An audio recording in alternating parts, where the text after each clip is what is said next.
नमस्कार। आकाशवाणी जयपुर अजमेर से प्रस्तुत हैं प्रादेशिक समाचार।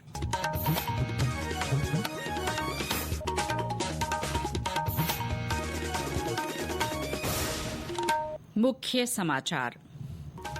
पुलिस स्थापना दिवस पर आज प्रदेश भर में कई कार्यक्रम। मुख्यमंत्री भजनलाल शर्मा ने पुलिसकर्मियों को रोडवेज की सेमी डिलक्स बसों में मुफ्त यात्रा सहित कई सौगातें दी। राज्यपाल हरिभाऊ बागड़े ने कहा, नई राष्ट्रीय शिक्षा नीति विद्यार्थियों के सर्वांगीण विकास और बौद्धिक क्षमता बढ़ाने में मददगार। राज्य सरकार ने वैदिक संस्कार और शिक्षा बोर्ड के गठन को मंजूरी दी। और प्रदेश में गर्मी और तेज तापमान बढ़ने के साथ सरहदी जिलों में हीट वेव के हालात। समाचारों के साथ मैं शीला चावला और अब समाचार विस्तार से। प्रदेश में पुलिस आधुनिकीकरण और संबंधित आधारभूत संरचना के लिए 200 करोड़ रुपए का police modernisation and infrastructure fund गठित किया जाएगा। आज राजस्थान पुलिस के 76वें स्थापना दिवस समारोह में मुख्यमंत्री भजनलाल शर्मा ने इसकी जानकारी देते हुए पुलिस के जवानों को रोडवेज की सेमी डीलक्स बसों में भी निःशुल्क यात्रा की सौगात दी। कार्यक्रम में मुख्यमंत्री ने पुलिसकर्मियों के विभिन्न भत्तों में बढ़ोतरी की घोषणा करते हुए उत्कृष्ट सेवाओं के लिए पुलिस अधिकारियों और कर्मचारियों को मुख्यमंत्री सराहनीय सेवा पदक और पुलिस पदक देकर सम्मानित किया। इस अवसर पर मुख्यमंत्री ने कहा कि पुलिस के जवानों का साहस, सेवा भावना और बलिदान अतुलनीय है।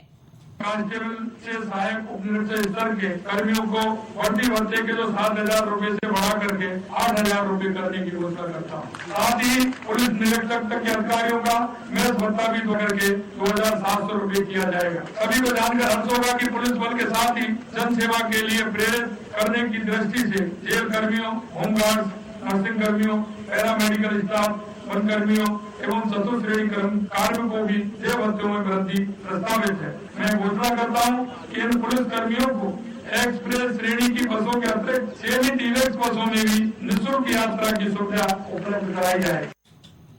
इस बीच प्रदेश भर में राजस्थान पुलिस स्थापना दिवस समारोह के दूसरे दिन आज भी कई कार्यक्रम हुए। पुलिस लाइनों में सुबह परेड निकाली गई और रक्तदान तथा वृक्षारोपण के कार्यक्रम आयोजित किए गए। कई स्थानों पर पुलिस बैंड ने देशभक्ति गीतों पर आकर्षक प्रस्तुतियां दी। अपराधियों में भय और आमजन में विश्वास के ध्येय के साथ राजस्थान पुलिस पिछले 75 सालों से राष्ट्रहित में सजगता के साथ अपने कर्तव्य का निर्वहन करती आ रही है। बीते 7.5 दशकों की यात्रा में अनेक चुनौतियों से निपटते हुए प्रदेश की पुलिस देश के बेहतरीन बल के रूप में अपनी पहचान बना चुकी है। एक रिपोर्ट। अपनी स्थापना से लेकर आज तक राजस्थान पुलिस ने विषम परिस्थितियों वाले प्रदेश में सदैव साहस, निष्पक्षता और निष्ठा के साथ अपनी सेवाएं दी हैं। अगर बात की जाए बीते 75 सालों की, तो दक्षिण में चंबल के बेड़ों से डकैतों को समाप्त कर मुख्य धारा में जोड़ने में राजस्थान पुलिस का योगदान भुलाया नहीं जा सकता है। न ही पश्चिम के सरहदी जिलों में सीमा पार से होने वाली अवैध गतिविधियों पर लगाम लगाने में इस प्रतिष्ठित पुलिस बल की सेवा को नजरअंदाज किया जा सकता है। पुलिस महानिदेशक UR साहू ने आज राजस्थान दिवस पर अपनी प्रतिबद्धता कुछ यूं बयान की। हम लोगों से अपेक्षा की जाती है कि हम सरकार के द्वारा दिए गए अधिकार और कानून के तहत ही अपना ड्यूटी निभाएं एवं समाज की शांति और सुरक्षा व्यवस्था जितना बेहतर बना सके उसके लिए हम प्रयास करें एवं जनता की जितना सेवा कर सके उतनी सेवा करें। राजस्थान पुलिस का मानवीय चेहरा और राष्ट्र हित में निभाई गई ड्यूटी आज भी हम सब लोगों को गौरवान्वित करती है। समाचार कक्ष की रिपोर्ट के साथ मैं दीपेंद्र खंगारोत। मुख्यमंत्री भजनलाल शर्मा ने कहा है कि संशोधित ERCP राम जल सेतु लिंक परियोजना प्रदेश की महत्वाकांक्षी परियोजना है और इसे अगले 2 सालों में मिशन मोड पर पूरा किया जाएगा। आज मुख्यमंत्री निवास पर जल संसाधन, इंदिरा गांधी नहर विभाग और जल उपयोगिता विभाग की समीक्षा बैठक में श्री शर्मा ने अधिकारियों को परियोजना की नियमित मॉनिटरिंग करने और हर 15 दिन में इसकी रिपोर्ट मुख्यमंत्री कार्यालय में पेश करने के निर्देश दिए। इस बीच यमुना जल समझौते की DPR को लेकर गठित संयुक्त टास्क फोर्स की दूसरी बैठक 20 अप्रैल को पिलानी में रखी गई है।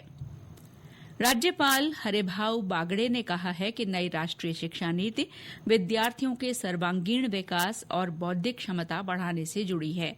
उन्होंने कहा कि शिक्षा के जरिए बच्चों को चुनौतियों से लड़ने वाली मानसिकता बनानी चाहिए। श्री बागड़े आज राष्ट्रीय शिक्षा नीति के संबंध में जयपुर में पीएम ऊषा अभियान के तहत आयोजित राज्य स्तरीय कार्यशाला को संबोधित कर रहे थे। कॉलेज शिक्षा आयुक्तालय, सेवा भारती और राष्ट्रीय सेवा योजना की ओर से रखी गई इस कार्यशाला में राज्यपाल ने कहा कि केंद्र सरकार ने विभिन्न योजनाओं में शिक्षा के लिए जो बजट आवंटित किया है वो विद्यार्थियों के विकास के लिए है। कार्यक्रम में उप मुख्यमंत्री डॉ प्रेमचंद बैरवा ने आपदा प्रबंधन से जुड़ी भारतीय ज्ञान परंपरा की चर्चा करते हुए भारतीय ग्रंथों में प्राकृतिक आपदाओं से बचाव के तरीकों की प्रशंसा की। सवाई माधोपुर के रणथंभौर राष्ट्रीय उद्यान में आज त्रिनेत्र गणेश मंदिर मार्ग पर बाघ एक बच्चे पर हमला कर उठा ले गया। घटना की सूचना मिलने पर वनकर्मी मौके पर पहुंचे और बाघ के कब्जे से मृत बच्चे को छुड़वाया। हमारे संवाददाता ने बताया कि ये बच्चा परिवार के साथ गणेश मंदिर दर्शन के लिए गया था।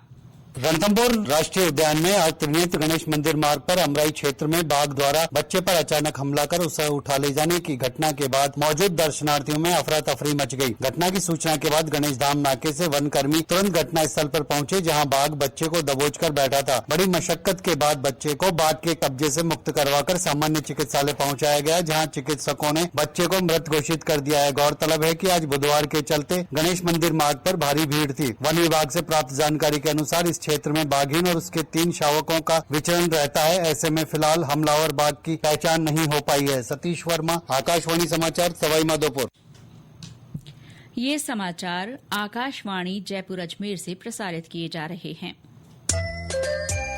प्रादेशिक समाचार बुलेटिन आप हमारे x handle @AIRnews_Jaipur, YouTube channel Rajasthan AIR news और फेसबुक AIR न्यूज राजस्थान पर भी सुन सकते हैं।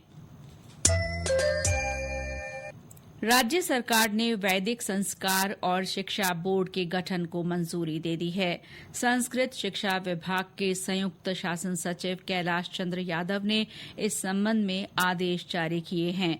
प्रोफेसर गणेशी लाल सुथार को बोर्ड का अध्यक्ष बनाया गया है। वहीं प्रोफेसर राजेंद्र प्रसाद मिश्रा, नरपत सिंह राठौड़, हरीश्वर छीपा, डॉ कैलाश चतुर्वेदी, नरेश चंद्र शर्मा और भवानी शंकर शर्मा को बोर्ड का सदस्य नियुक्त किया गया है। ये बोर्ड राज्य सरकार द्वारा संभाग स्तर पर नव स्थापित आदर्श वेद विद्यालय और वैदिक गुरुकुल सहित राज्य में संचालित सभी वेद विद्यालयों और पाठशालाओं का संचालन करेगा। नेशनल हेराल्ड से जुड़े मनी लॉन्ड्रिंग मामले में प्रवर्तन निदेशालय ईडी की कार्रवाई के विरोध में कांग्रेस की ओर से आज ईडी कार्यालयों के आगे धरना प्रदर्शन किया गया। जयपुर में ईडी दफ्तर के सामने हुए विरोध प्रदर्शन में पूर्व मुख्यमंत्री अशोक गहलोत, पार्टी प्रदेश अध्यक्ष गोविंद सिंह डोटासरा, नेता प्रतिपक्ष टीकाराम जूली सहित बड़ी संख्या में कांग्रेस नेता और पार्टी पदाधिकारी शामिल हुए। पत्रकारों से बातचीत में श्री जूली ने भारतीय जनता पार्टी पर बदले की भावना से काम करने का आरोप लगाया। मैं कहना चाहूंगा उन अधिकारी कर्मचारियों को यहाँ भी जवाब देना है और ऊपर वाले को भी जवाब देना है, तो जवाब तो आपको देना पड़ेगा। सही कह रहे प्रताप जी कि जो लोग झूठ बोलेंगे, गलत काम करेंगे, ऊपर वाला उनका भी इलाज करेगा। और ये नहीं है, पुरानी कहावत है हमारे यहाँ पे कि भगवान के घर में देर तो है लेकिन अंधेर नहीं है। दूसरी ओर ईडी कार्रवाई को लेकर भाजपा ने प्रतिक्रिया देते हुए कांग्रेस पार्टी पर देश की संपत्ति का अवैध तरीके से इस्तेमाल करने का आरोप लगाया। पार्टी प्रदेश अध्यक्ष मदन राठौड़ ने स्पष्ट किया कि देश का कानून अपना काम कर रहा है और किसी को इसमें हस्तक्षेप करने का अधिकार नहीं है। भारतीय जनता पार्टी के प्रदेश कार्यालय में आज वक्फ सुधार जन जागरण अभियान की कार्यशाला आयोजित की गई। पार्टी के प्रदेश प्रभारी और राष्ट्रीय महामंत्री डॉ राधा मोहन दास अग्रवाल ने इस कार्यशाला का उद्घाटन किया। इस अवसर पर मुख्यमंत्री भजन लाल शर्मा, पार्टी प्रदेश अध्यक्ष मदन राठौड़, उप मुख्यमंत्री डॉ प्रेमचंद बैरवा और राष्ट्रीय सचिव अलका गुर्जर सहित पार्टी पदाधिकारी, अभियान के संयोजक, सह संयोजक उपस्थित रहे। और अब मौसम। प्रदेश में बीते 24 घंटों के दौरान ज्यादातर स्थानों पर दिन के तापमान में बढ़ोतरी दर्ज की गई। दक्षिण पश्चिमी राजस्थान में कहीं कहीं हीट वेव चलने से जनजीवन पर व्यापक असर पड़ा। जैसलमेर में अधिकतम तापमान 46 डिग्री सेल्सियस तक जा पहुंचा। वहीं बाड़मेर में भी पारा 44 डिग्री से ऊपर दर्ज किया गया। प्रदेश के अधिकतर जिलों में दिन का पारा 40 डिग्री से ऊपर दर्ज होने लगा है। मौसम विभाग ने बाड़मेर और जैसलमेर जिले के लिए आज हीट वेव का रेड अलर्ट जारी किया था। वहीं 11 जिलों के लिए ऑरेंज और येलो अलर्ट था। विभाग के अनुसार अगले 4-5 दिन मौसम शुष्क रहने का पूर्वानुमान है। इस बीच आज उदयपुर, डूंगरपुर और दक्षिणी भागों में कहीं कहीं हल्की बारिश के आसार हैं। जोधपुर शहर में आज परंपरागत रूप से अनूठा मेला धींगा गंवर भरेगा। भीतरी शहर में भरने वाले इस मेले में महिलाएं विभिन्न स्वांग रचकर नाटकीय रूप से राज चलाएंगी। होली के बाद गंवर माता का पूजन करने वाली तीजड़ियां इसका आयोजन करती हैं। ब्यौरा हमारे संवाददाता से।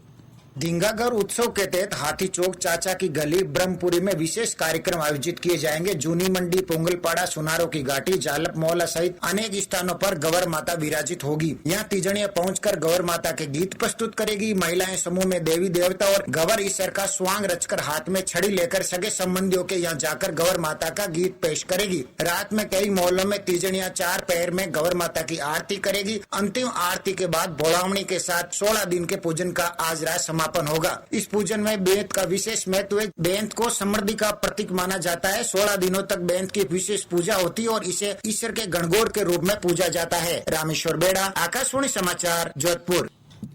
सवाई माधोपुर जिले में मंत्री आपके द्वार कार्यक्रम के तहत कृषि मंत्री डॉ किरोड़ी लाल मीणा ने आज दूसरे दिन भी विभिन्न पंचायतों का दौरा किया और जन सुनवाई की। उन्होंने शेरपुर, उलियाना और चकेरी ग्राम पंचायतों में विभिन्न विकास कार्यों का लोकार्पण और शिलान्यास किया। और अंत में मुख्य समाचार एक बार फिर। पुलिस स्थापना दिवस पर आज प्रदेश भर में कई कार्यक्रम। मुख्यमंत्री भजन लाल शर्मा ने पुलिस कर्मियों को रोडवेज की सेमी डीलक्स बसों में मुफ्त यात्रा सहित कई सौगातें दी। राज्यपाल हरिभाऊ बागड़े ने कहा, नई राष्ट्रीय शिक्षा नीति विद्यार्थियों के सर्वांगीण विकास और बौद्धिक क्षमता बढ़ाने में मददगार। राज्य सरकार ने वैदिक संस्कार और शिक्षा बोर्ड के गठन को मंजूरी दी। और प्रदेश में गर्मी और तेज, तापमान बढ़ने के साथ सरहदी जिलों में हीट वेव के हालात। इसके साथ ही प्रादेशिक समाचार बुलेटिन समाप्त हुआ। नमस्कार।